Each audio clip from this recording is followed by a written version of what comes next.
প্রত্যেককে ডেকে বলে, ও আল্লাহর বান্দা, জানো আমি পোকামাকড়ের ঘর, পোকামাকড়ের ঘর। তুমি তো সেই বান্দা যে একটা মশা কানের পাশ দিয়ে উড়ে গেলে তোমার ঘুম বন্ধ হয়ে যায়, চোখ মিলে যায়। একটা মশার গুনগুন আওয়াজ সহ্য করতে পারো না।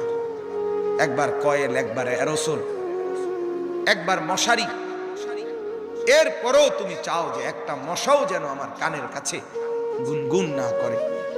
তো 5 ঘন্টার ঘুমের জন্য, 6 ঘন্টার ঘুমের জন্য বান্দা এই যত্ন নিলা, অনন্তকাল কিংবা বছরের পর বছর কবরের যে ঘুম দিবা, পড়ে থাকবা সেই ঘরে, পোকা মাকড়ের ঘর, সেই ঘরে তুমি ঘুমাইবা কেমনে, থাকবা কেমনে?